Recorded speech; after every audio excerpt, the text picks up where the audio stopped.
ভারতের soft cantonment খ্যাত channel I এর উপস্থাপিকা দীপ্তি চৌধুরী তাজুল ইসলামের একটি সাক্ষাৎকার নিয়েছেন। তাজুল ইসলাম বর্তমান বাংলাদেশের সবচাইতে হিরোইটিক মানুষ, হিরোর মতো সবার কাছে সততা মূর্ত প্রতীক, সাহসের প্রজ্বল্যমান তারকা।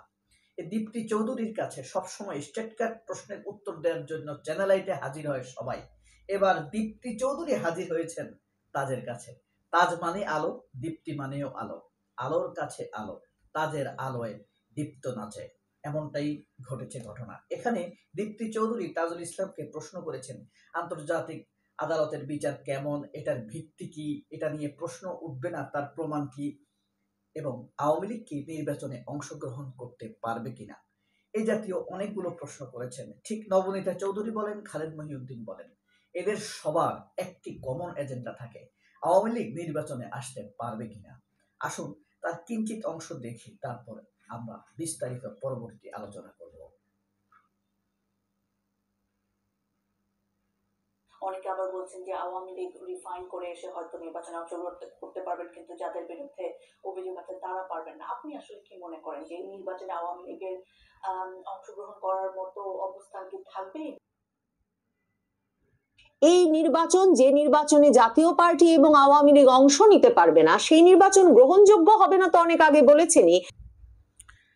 যে নির্বাচনে আওয়ামী লীগ আসবে না, আসতে পারবে না, সেই নির্বাচন গ্রহণযোগ্য হবে না।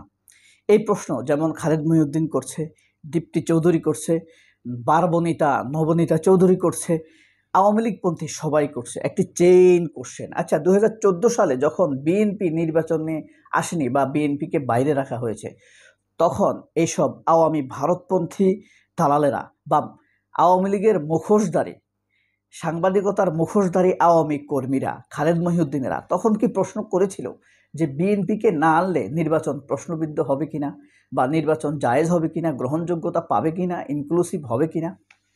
ঠিক যখন বাংলাদেশের নিরপরাধ কিছু মানুষকে ফাঁসি দেওয়া হচ্ছিল, মাওলানা আল্লামা শহীদ দেলাওয়ার হোসেন সাইদিকে, সালাউদ্দিন কাদের চৌধুরী, আলী হাসান মোহাম্মদ মুজাহিদ, শহীদ মতিউর রহমান নিজামীকে যখন ফাঁসি দেওয়া হচ্ছিল, তখন কি এই আদালত নিয়ে এভাবে প্রশ্ন করেছিল এইসব নবনীতা চৌধুরীরা, এসব পাতানো সাংবাদিকতার মুখোশধারী আওয়ামী কর্মীরা?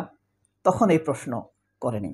তখন কেউ বলেনি এই আইনের ভিত্তি কি, কিসের ভিত্তিতে দেয়া হচ্ছে, 40 বছরের আগের একটি সাজানো কল্পিত ঘটনা কিভাবে সাজানো হচ্ছে, এসব নিয়ে তখন তারা প্রশ্ন করেনি। যাই হোক, এখন কিন্তু একটা চেইন মেনটেন করা হচ্ছে আওয়ামী লীগকে জেনারেলাইজ করার জন্য, আলোচনায় রাখার জন্য। এসব আওয়ামী লীগের সাংবাদিকতার নামধারী এসব আওয়ামী লীগের কর্মীরা এভাবেই কাজ করে যাচ্ছে। যাই হোক, দীপ্তি চৌধুরী সবসময় দীপ্তি চৌধুরীর স্টেটকাট কোশ্চেনে বিভিন্ন রাজনৈতিক নেতারা হাজির হয়, কিন্তু এবার দীপ্তি চৌধুরী নিজে তাজুল ইসলামের কাছে গিয়ে হাজির হয়েছেন। তাজুল ইসলাম চ্যানেলের এখানে আসেননি। তাজুল ইসলাম এমন একটা লোক, শত্রু মিত্র চিনে, শয়তান বুঝতে পারে। দীপ্তি চৌধুরী বলেন আর নবনীতা বলেন আর খালেদ মহিউদ্দিন বলেন, তাজুল ইসলামের কাছে কনসেপ্ট ক্লিয়ার। হয়তোবা জামায়াত ইসলামের নেতা ডাক্তার শফিকুরের কাছে এসব কনসেপ্ট ক্লিয়ার না, বা হয়তোবা মির্জা ফখরুলের কাছে, মির্জা ফখরুল শত্রুদেরকে চিনেও এসব শত্রুদের কাছে যায়, কারণ এসব শত্রুরাই তার মিত্র, যদিও বিএনপির তারা শত্রু। ঠিক একইভাবে ডাক্তার শফিকরা চিনেন না, না চিনেই যায়।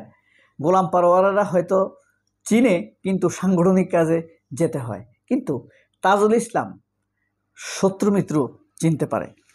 তো নবনীতা চৌধুরীর এই কোশ্চেনে সবচাইতে বেশি যেই প্রশ্নটি আলোড়িত ছিল, যে প্রশ্নগুলো করা হয়েছে, তার মধ্যে প্রথমে প্রশ্ন করা হয়েছে আন্তর্জাতিক আদালতে কাদের বিচার হচ্ছে, এটা অন্যান্য বিচারের চাইতে আলাদা কেন, সাধারণ কোর্টের বিচারের চাইতে আলাদা কেন?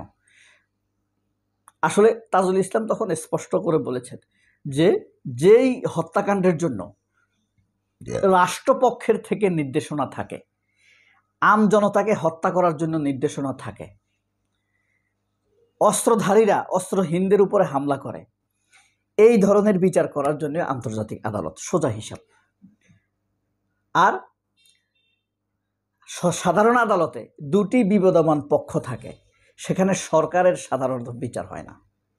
এখানে আন্তর্জাতিক আদালতে টপ টু বটম বিচার হতে পারে। আর এই আদালতের ভিত্তি হলো নুরেনবার্গ ট্রায়াল। এই আদালতটি গঠন করা হয়েছিল 1974 সালে, এবং 2010 সালে এই আদালতটি পুনর্গঠন করা হয় এবং এখানে ইনক্লুড করা হয় যে সংগঠনেরও বিচার করা যাবে। এই হলো মূল ভিত্তি। এবং কাদের বিচার হচ্ছে, কাদের হচ্ছে না। এখানে যারা হত্যার নির্দেশ দিয়েছিল তারা ছিল শক্তিশালী, যারা হত্যার শিকার হয়েছিল তারা ছিল দুর্বল, নিশ্চিতভাবে সাধারণ আন্দোলনকারী।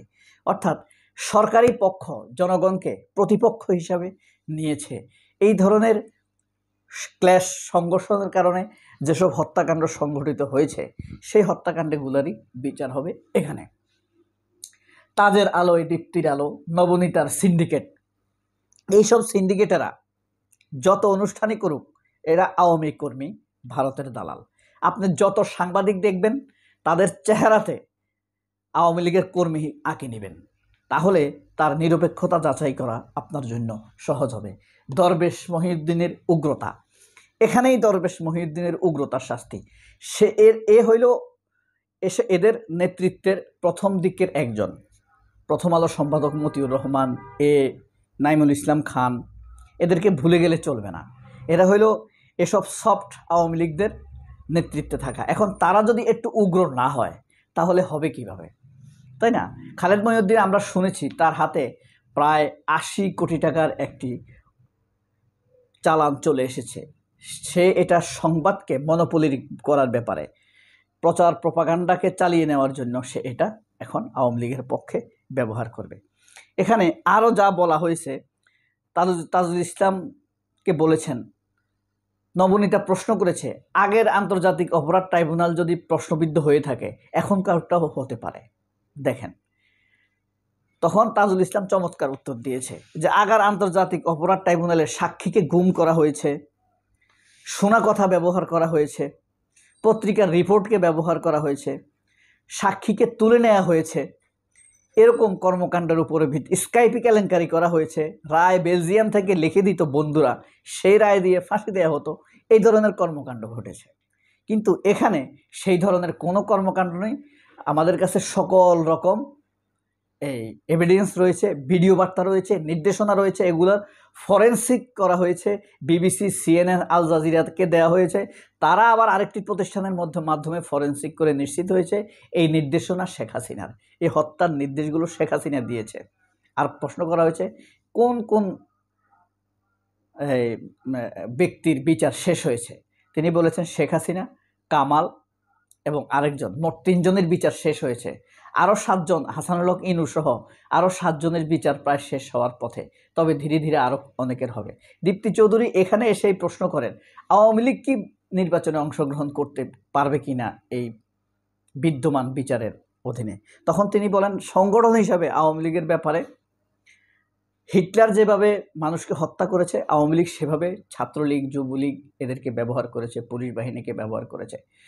তার ব্যাপারে তদন্ত চলছে, সে ব্যাপারে এখনই কিছু বলা যাচ্ছে না। তবে বিচার কাজকে প্রভাবমুক্ত রাখার জন্য আওয়ামী লীগকে নির্বাচনে আপাতত স্থগিত রাখাটাই ভালো হবে বলে তাজুল ইসলাম মত দিয়েছেন। এবার দীপ্তি চৌধুরী আরও গণ্ডগোল পাকিয়েছে যে পুলিশের বিচার হবে কিনা। তিনি ছাত্রদের বিচার, হত্যার বিচার না চেয়ে পুলিশ হত্যার বিচার চাইছেন। তখন তাজুল ইসলাম বলেছেন, আরও প্রশ্ন করেছেন এদের বিচার কি এই আন্তর্জাতিক মানবতা বিরোধী অপরাধ ট্রাইব্যুনাল হবে নাকি এই সাধারণ আদালত হবে। তখন তাজুল ইসলাম বলেছেন এই হত্যাকাণ্ড ওই হত্যাকাণ্ড এক না, কারণ এইসব পুলিশ যখন 50 জনকে মেরে ফেলেছে গুলি করে, ওই 50 জনের পক্ষ থেকে ক্ষুব্ধ জনতা পুলিশের উপর আক্রমণ করেছে, হয়তো 2 জন মারা গিয়েছে। সুতরাং 2টা হত্যাকাণ্ড এক না। নিজেদেরকে বাঁচাবার জন্য হয়তো আন্দোলনকারীরা যখন প্রতিক্রিয়া দেখিয়েছে সেই প্রতিক্রিয়ার অংশ হিসাবে এসব পুলিশ মারা গিয়ে থাকতে পারে। সুতরাং সেটাও হতে পারে, সেটার ব্যাপারেও তদন্ত চলছে, তবে সেটা সাধারণ আদালতে হবে, সেটা মানবতা বিরোধী অপরাধের আদালতে হবে না। মানবতা বিরোধী অপরাধ করেছে পুলিশ, র্যাব, বিজিবি, এদের বিচার হচ্ছে মানবতা বিরোধী আদালতে। মানুষের বিরুদ্ধে, সংঘবদ্ধ মানবতার বিরুদ্ধে একটি মতামতকে দমন করার জন্য, আন্দোলন দমন করার জন্য যে হত্যাকাণ্ড হয়েছে মানবতার বিরুদ্ধে, সেটা মানবতা বিরোধী আদালতে হবে। আর পুলিশ তো কমন এমন না যে হাজার হাজার পুলিশ, লক্ষ লক্ষ পুলিশ মারা গেছে, তা না। সেটা হলো পুলিশ বিরোধী আন্দোলন। তো এটা পুলিশ মারা গেছে, হত্যার শিকার হওয়া মানুষ যখন সামান্য প্রতিহত করতে গেছে, সেই প্রতিহত করার অংশ হিসাবেই পুলিশ মারা গিয়ে থাকলে সেই হত্যা আর এই মৃত্যু একরকম নয়। এভাবেই তাজুল ইসলাম তার চমৎকার জবাব দিয়েছেন। জুলাই গণহত্যা এর বিচার কেন করা হবে, আশ্চর্যজনক প্রশ্ন ছিল এটার উত্তর কি দিবে আপনি ঠিক করবেন। এটা কোনো প্রশ্ন হলো? সবাই অনেক ভালো থাকবেন। পার্থক্য নির্ধারণ করুন, তারা সিন্ডিকেট এক কিনা। এই যে নবনীতা, এই যে দীপ্তি চৌধুরী, এই যে জিল্লুর রহমান, এই যে খালেদ মহিউদ্দিন, এটা কয়েকটা নাম বললাম। এই যে সময় টিভি, ৭১ টিভিতে যারা আছে, চ্যানেল এসে কারা আছে খেয়াল করে দেখেন, এরা কিন্তু সিন্ডিকেট। আল্লাহ হাফেজ, আসসালামু আলাইকুম।